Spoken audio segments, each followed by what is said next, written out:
Today we're going to continue our series, Old School. If you've got your Bible or device, go ahead and open it up to the Book of Esther. While you're doing that, let me go ahead and catch those of you up who maybe haven't been here for a while. We are in the middle of a series we're calling Old School, where we are going back and looking at 6 of the greatest stories, the greatest narratives, the greatest true stories of the Old Testament.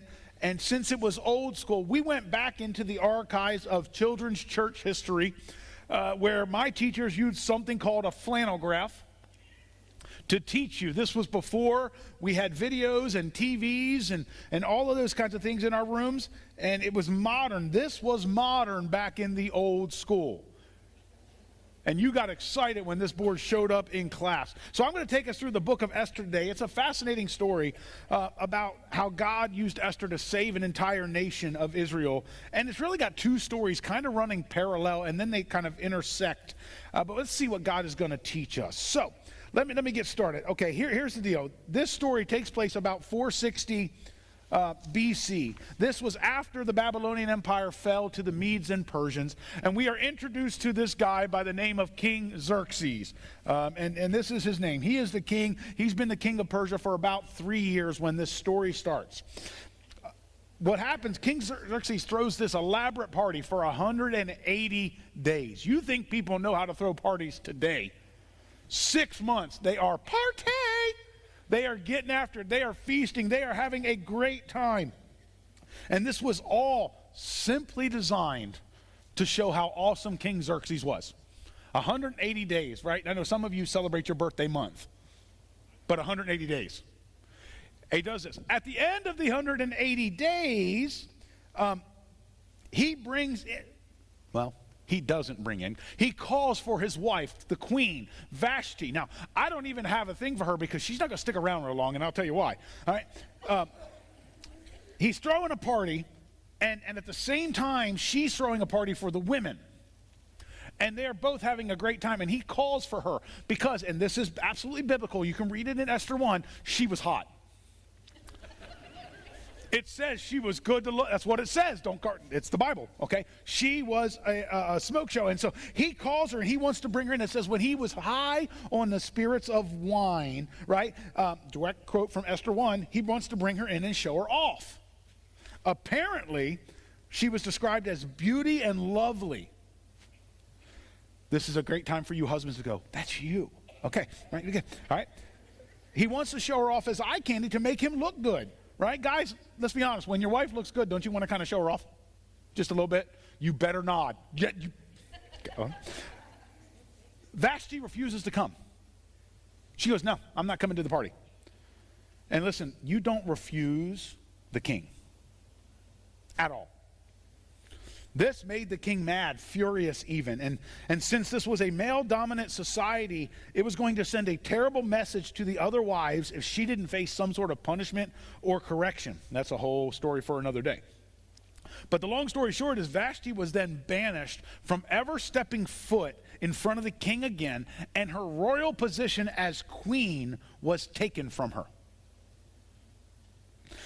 So, now they got to find a new queen. So in order to find a new queen, what the suggestion was, they sent out an edict that all of the young women would come to the palace, and the king would then, how should I say this, spend some alone time with them, and he would choose his new queen from that group. This was actually a long process because what would happen is these women had to go through 12 months of beauty treatments before they could go have their time with King Xerxes.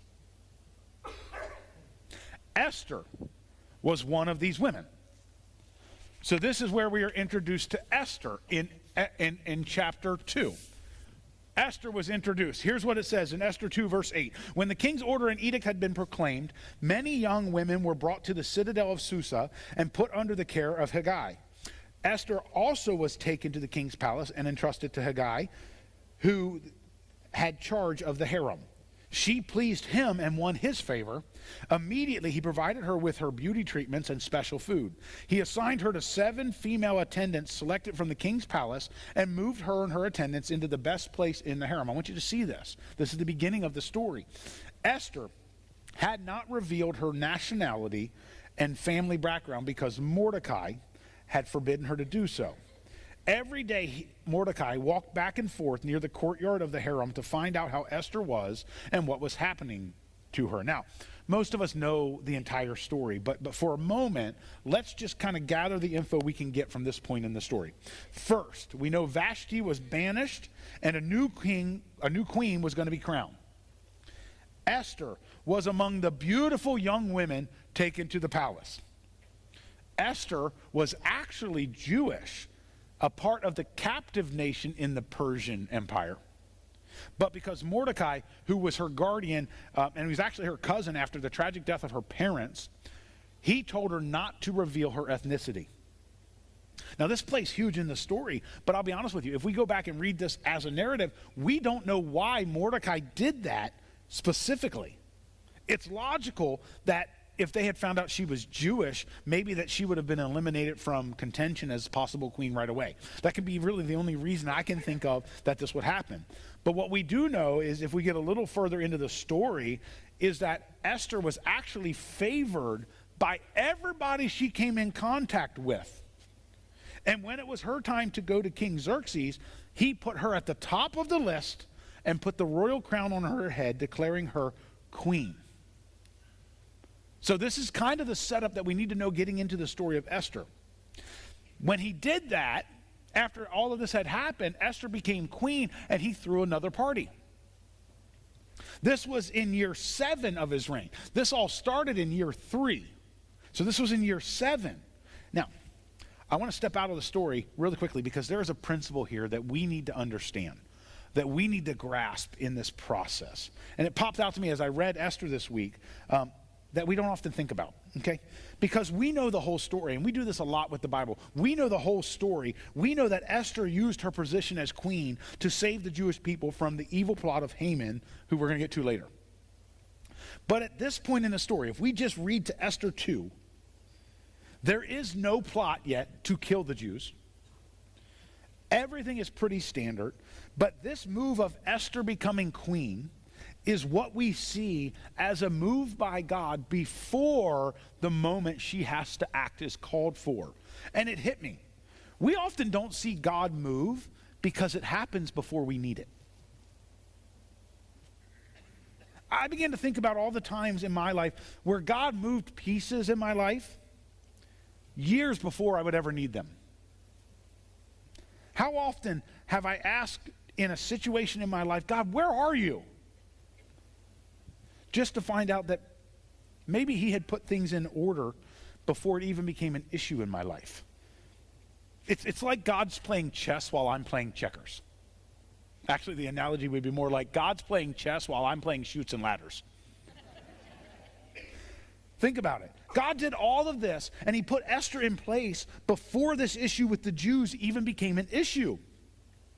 In my life, I can give you a big example. In my life, I don't think I would be here now as the lead pastor of Fairfield Christian Church if God didn't move us to Ohio back in 2007 and put us in a small group in a family that would one day leave that church and start going to Fairfield Christian years before this move ever happened.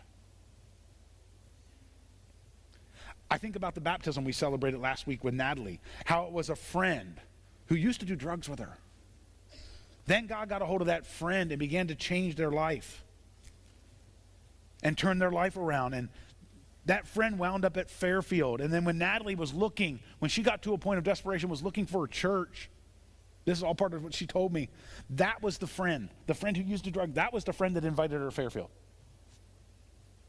I want us to remember that sometimes when we are questioning what God is doing, it's because he is so far ahead of us that we can't see him. He did all this with Esther, and it wasn't even a thought that it would play out the way it did, but he wasn't done yet.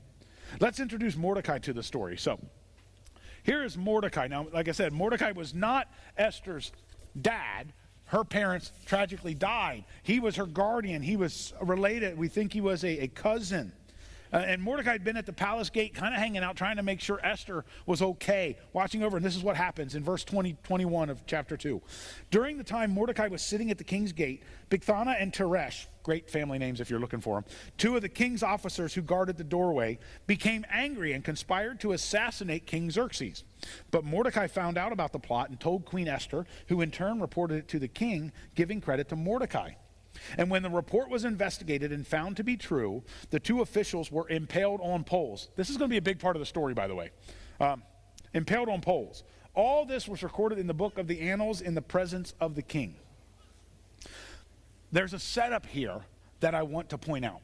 Mordecai is at the king's gate, and he hears two of the king's officers be like, we're going to kill the king. Here's how we're going to do it. Here's what's going to happen. He gets word to Esther, who is queen now. Do you see how God's working? Like, do you see this? And she is able to get word to Xerxes, and the plot is blown up. These two men are impaled on poles. They are executed. But this is where it's fun to kind of know Bible history and history in general. Typically, these events are recorded in a thing called the Annals of the Presence of the King. And the person who helped the king, in this case, Mordecai, would be greatly rewarded. But what do you notice? He wasn't.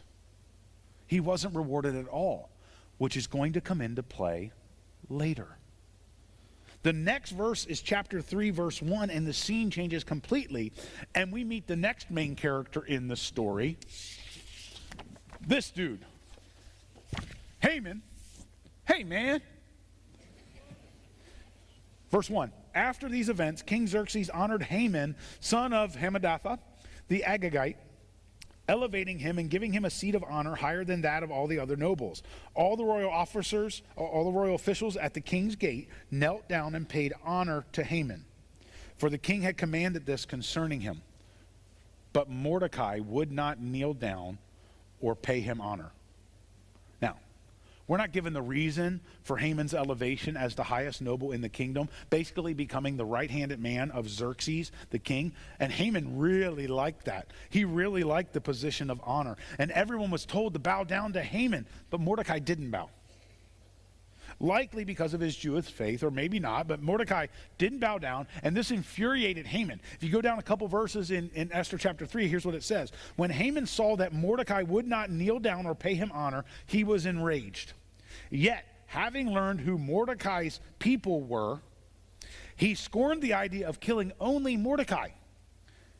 Instead, Haman looked for a way to destroy all Mordecai's people, the Jews, throughout the whole kingdom of Xerxes. Okay, this is kind of a great overreaction to somebody not bowing down to you.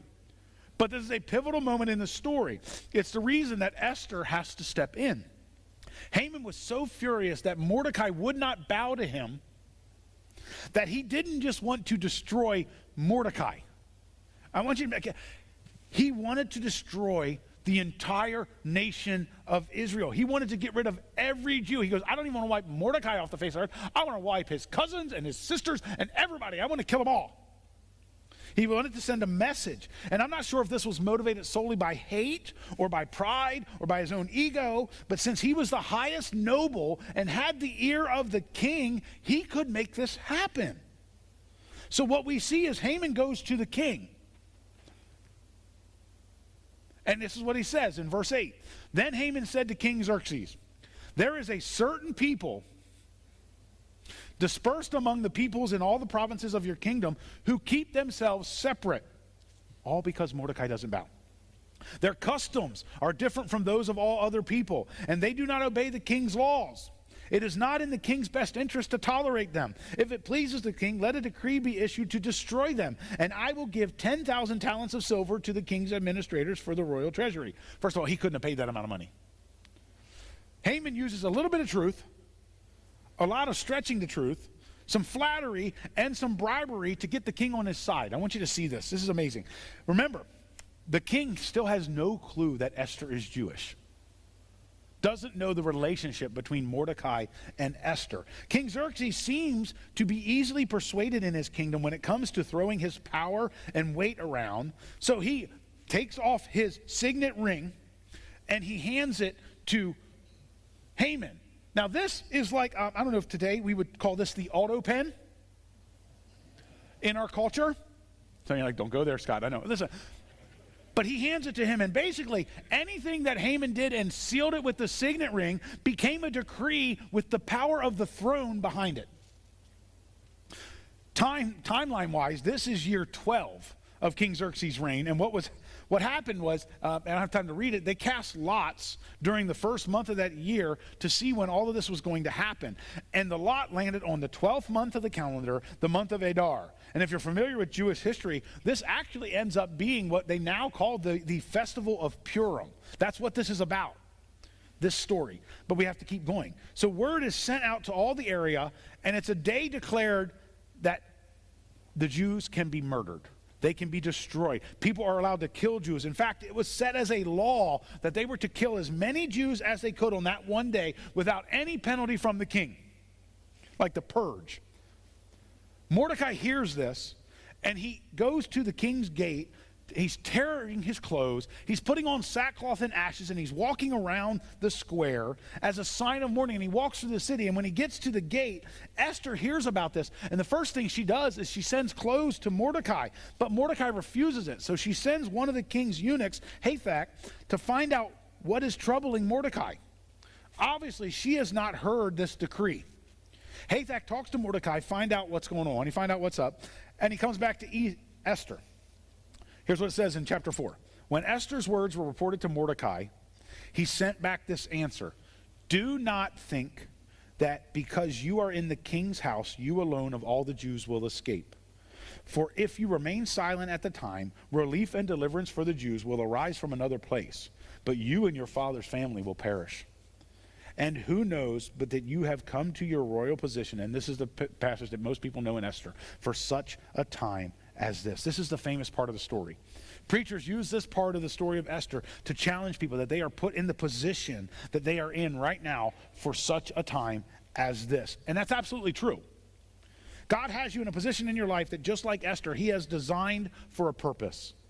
But there is another truth in this message from Mordecai. See, Mordecai reminds her that she won't be spared. He goes, look, they're going to kill all the Jews. And when Haman finds out that you're a Jew, he's going to kill you. He's going to make the king do it. Even if you stay silent, even if you don't reveal your ethnicity, it will come out. But I want you to notice what else Mordecai said. He said, deliverance for the Jews will arise from another place. Mordecai didn't believe that Esther was the only hope for the Jews, because he knew God would not let the Jewish people be wiped off the planet. But he did want to encourage Esther to speak up, and this is the truth that we need to remember. God wants to use you in his story, but you not participating won't stop his story. God wants to use you in the story, but God doesn't need to use you. The one who misses out on the blessing when we don't participate in the story that God has for us is us, not God. We would not be talking about Esther 2,500 years later if she didn't participate in God's story. But you know who would be around? The Jewish people. And we need to understand the risk that Esther took in this. Look, we get scared that people might label us a Jesus freak, or we might lose our job, or we might be uncomfortable. Esther was going to risk her life by taking this stand. Esther was going to risk everything she had, because if you approach the king without him calling for you, and he didn't want to see you, they would cover your head and Alice in Wonderland you. Off with your head. And believe it or not, the king didn't always want to see his queen. But I want to remind us that if we choose not to participate in God's story, it's not going to stop God's story. It's not going to stop God's plan, but it's going to remove the blessing we receive, both in this world and in the afterlife, that we get from walking with God in his story, that my story is just a small part of. Esther asked for Mordecai to join her in fasting and prayer, and he does. And then she takes a step to be brave enough to then go in and stand before the king. She goes in and talks to the king. And the king, again, remember, he had found favor with her. He extended his scepter to her, which was the sign that all of the guards were looking for. He extends his scepter to her. She touches it, recognizing the blessing that the king has bestowed, that you are allowed in my presence. And I love this. And the king is so infatuated with her that he goes, hey, Esther, what's going on? He goes, I will give you anything. I will give you up to half the kingdom. What does Esther do? She simply invites King Xerxes and his right-hand man, Haman, which, can we just pause? I can't imagine the mixed feelings being in this room with Haman that Esther had. She invites them to a dinner. And I'm sure she's thinking, here, Haman, sit here on the 5th floor by the window. She didn't. So she just asked them to dinner. So they came to dinner, and the king then asks, hey, what do you want? I will give you up to half the kingdom. She goes, actually, I'll tell you what, if you'll come back tomorrow for another banquet, I will give you your answer then. Esther says that. Says, you and Haman, come on back, and I'll answer it. And so they agree. Now, when they leave, Haman is on cloud 9. Okay, you understand. He just got invited to a banquet with just the queen and the king. And he has been invited back to do the same tomorrow. I want you to picture what this looks like. He sees Mordecai at the gate. He's on cloud 9. He sees Mordecai, and all of that vanishes from him, and he gets angry because he has such hatred for Mordecai. He goes home and he talks to his family. He brags about his wealth and his things, but he says, hey, I can't get any satisfaction. This is where the Rolling Stones got the song. I just want you guys, okay, I'm just kidding. All right. He can't get no satisfaction as long as he sees Mordecai sitting at the king's gate. I want you to keep in mind, he hadn't yet put together that Mordecai is related to Esther. But he knows Mordecai is a Jew. This is the advice he gets from his wife. Esther 5. His wife Zeresh and all of his friends said to him, have a pole set up reaching to a height of 50 cubits, and ask the king in the morning to have Mordecai impaled on it. Then go with the king to the banquet and enjoy yourself. Oh, yeah, just kill a guy and then go have dinner. This suggestion delighted Haman, and he had the pole set up. Of course he loves this advice. It feeds his ego, and it feeds his hatred for Mordecai. Thinking about a Mordecai being on a pole 50 cubits high. Now, no. Remember, we talked about cubits. Cubits were 18 inches tall. This is a 75-foot pole that he sets up. He thinks about Mordecai being impaled on a 75-foot pole in the middle of the city. It's a Mordecai kebab that he thinks of with an evil grin. So he has it built, but the plot thickens in chapter 6. Here's what it says. That night, right after the dinner with Esther, before the other dinner, that night the king could not sleep, so he ordered the book of the Chronicles, the record of his reign, to be brought in and read to him. It was found recorded there that Mordecai had exposed Bigthana and Teresh, two of the king's officers who guarded the doorway, who had conspired to assassinate King Xerxes. What honor and recognition has Mordecai received for this, the king asked. This is where we see the plot get better, right? Nothing has been done for him, his attendants answered. Did you picture this? King can't sleep. He has somebody bring in this cool book of stories from his life. Read me my autobiography. They read one of the most recent things. The plot was thwarted by Mordecai the Jew. Remember how I told you people were usually rewarded? But Mordecai wasn't, because it instantly changed to Haman? So now, don't tell me that God doesn't have a sense of humor.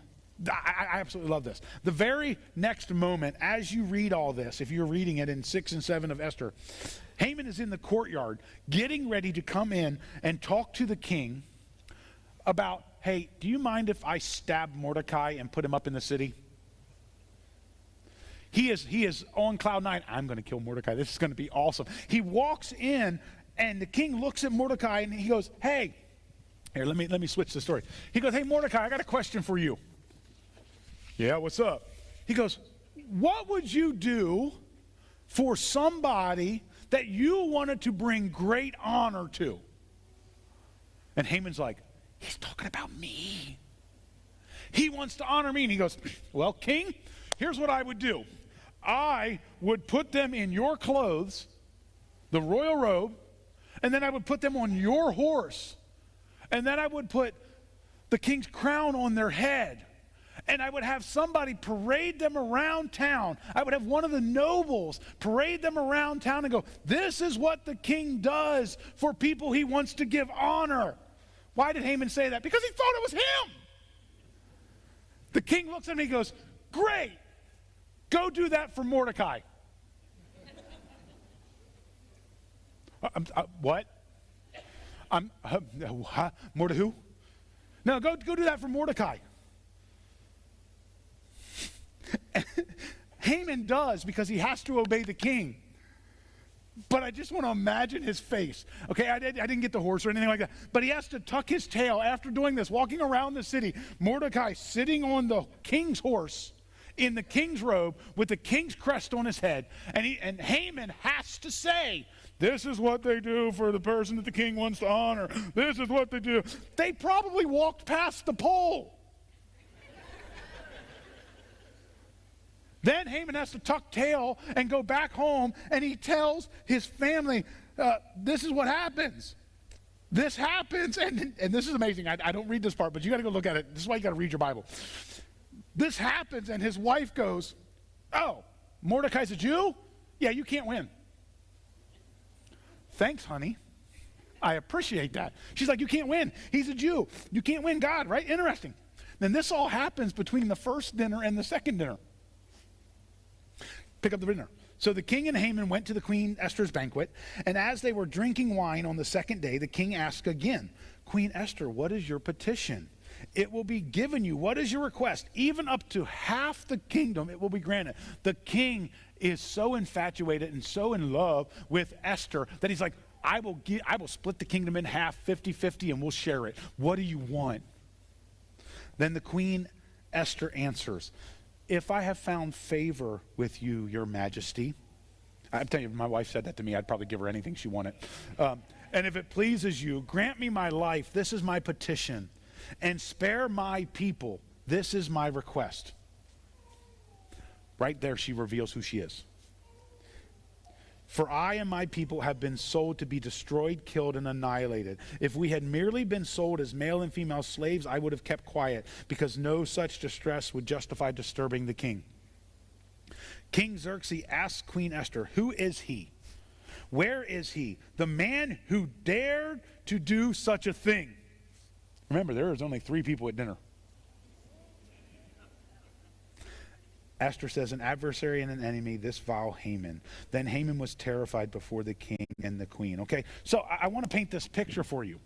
Esther sets up this elaborate banquet. Okay?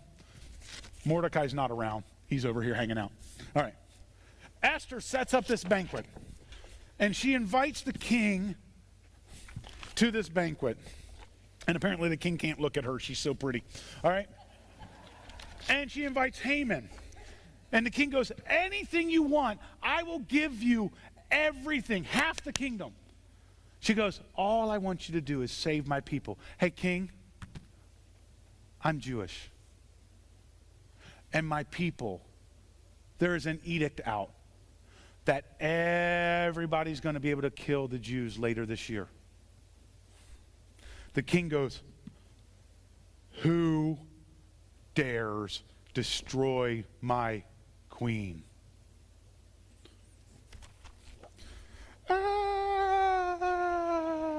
And they look over and she goes, oh, it's an adversary and an enemy, Haman.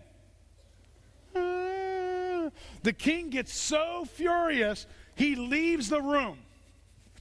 I want to paint this picture for you because I want you to understand what happens. He's so furious, he doesn't know what to do. His whole life, everybody's told him what to do. He doesn't know. And the king kind of points to him, and queen goes, it's Haman. He leaves. His most trusted advisor wants to kill his queen and all the other Jews, including the one he just honored, Mordecai. That's a bad look. Now let me just stop and give you a life lesson from the life of Haman. You ready? Pride and hatred can fuel your short-term success, but also your downfall. Most of what Haman did was for his own ego, for his own pride, and if it wasn't because of his own ego, it was because it was rooted in his hatred for Mordecai. the greatest basketball player of all time, Michael Jordan, you can come fight me later, has been said to create scenarios in his mind when he was playing where somebody on the other team disrespected him, and that would fuel his energy for that night. It might work for short-term success, but it will eventually lead to your downfall. Look, there's a lot of people who have issues with Michael Jordan. A lot of guys he played against. We need to be very careful that we are not motivated by our own egos to do things, or even fueled by a hatred or a jealousy of someone else, because it will be our downfall, just like it was Haman's. I'll give you a perfect example from my life. People want to come to me and talk about a church down the street. If I wanted to boost my ego, oh yeah, they're terrible. I can't do that. King Xerxes leaves the room. Haman starts begging Esther for this life. And in the story it says he fell on the couch that she was sitting on. And at that moment the king walks back in. Oh, this looks bad.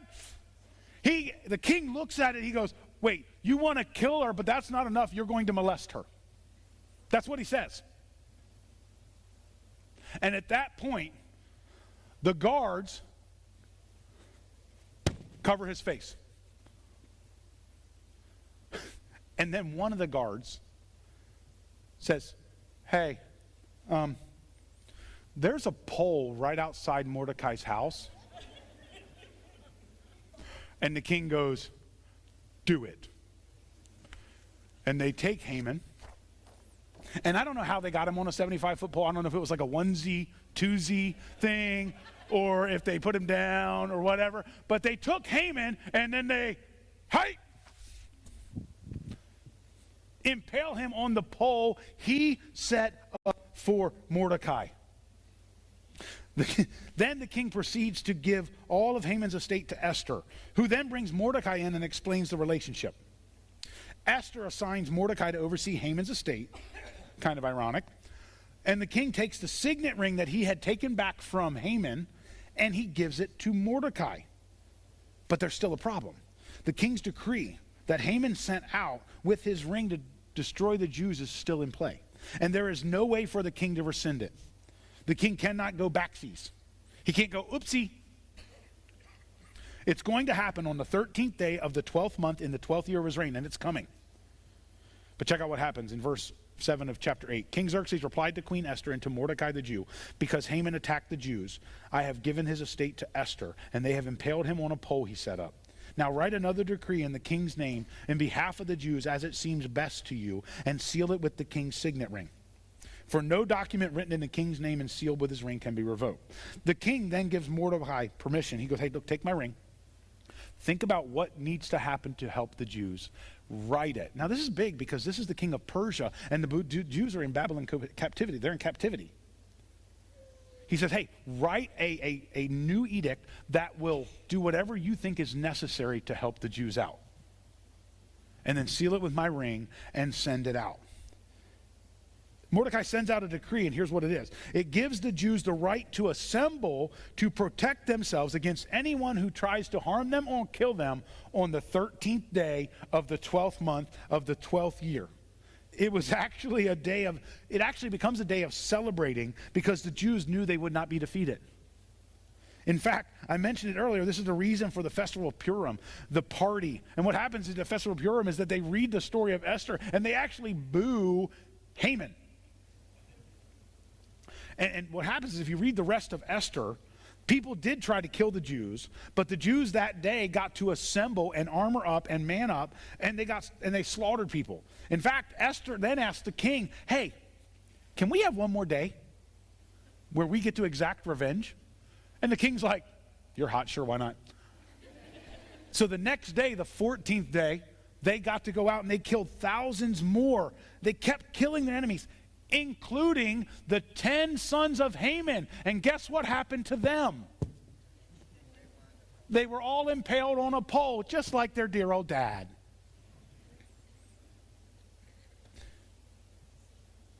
What an incredible story. And I encourage you to sit down with your family or even by yourself and read this entire book of Esther. Have it read you in the car. This was just a flyby. Read it and see how amazing God is. Also notice that when you read the book of Esther, the name of God is not mentioned once, but you see God working. As we close, I want to give you two thoughts. I'm going to invite the band back out to get ready to lead us in worship. And these are just overall truths that I want us to understand and be able to celebrate. You ready? The first one. The evil of people cannot defeat the omniscience of God. The evil of people cannot defeat the omniscience of God. Listen to me. We know the world is evil. We know that people are evil. We know that a lot of evil is happening in the world. We know that there are Christians around the world that are being slaughtered for their faith. But what I also know is that no matter what plan an evil person or even Satan himself can come up with, it cannot defeat the omniscience of God. Satan tried that with Jesus. He thought he beat Jesus by killing him on the cross. But we know that even before the foundation of the world, Jesus had the answer. Satan didn't kill Jesus. Jesus died willingly for us. And if you're here today and you don't know Jesus as your Lord and Savior, that's what you need to hear in this message.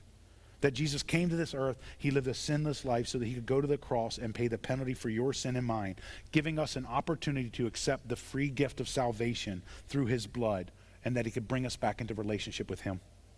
Satan was never going to win. Evil does not win in the end. If you are feeling God talk to you, let me invite you, please step out and talk to somebody.